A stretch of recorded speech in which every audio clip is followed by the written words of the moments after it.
Bonjour à tous. Aujourd'hui, nous allons évoquer la mémoire de la Première Guerre mondiale côté allemand.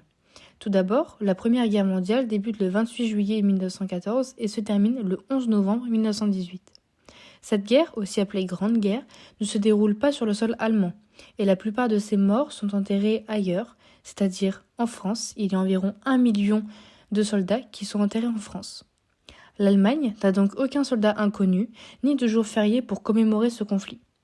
Contrairement à la France, l'Allemagne n'organise pas de grandes commémorations officielles à l'occasion du centenaire de la Première Guerre mondiale. Ni la structure du pays, ni la politique ne s'y prêtent. Malgré cela, les monuments aux morts y sont nombreux, mais ils suscitent bien moins d'intérêt que ceux de la France d'aujourd'hui. De plus, la Première Guerre mondiale, je cite, c'était le début de la fin des divisions entre l'Allemagne et l'Europe, a souligné Angela Merkel en 2014. Ensuite, pour la chancelière, le 75e anniversaire des débuts de la Seconde Guerre mondiale et le 25e de la chute du mur de Berlin sont bien plus importants que l'anniversaire de la Première Guerre mondiale. Pour continuer, la Première Guerre mondiale est quasiment absente des cérémonies et des manuels d'histoire.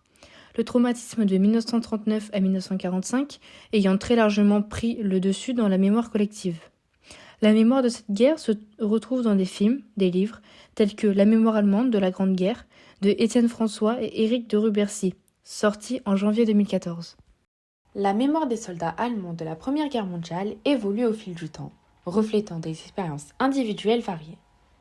Initialement, de nombreux soldats ont tenté de faire face au traumatisme des tranchées en silence, marqué par la souffrance physique et psychologique.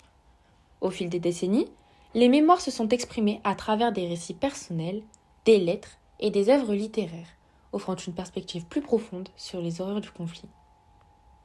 Certains auteurs allemands, tels que Erich Maria Remarque, ont capturé la désillusion et le traumatisme dans leurs œuvres, contribuant à façonner la mémoire collective. Les mémoires des combattants allemands offrent un aspect émotionnel dans les tranchées de la Première Guerre mondiale.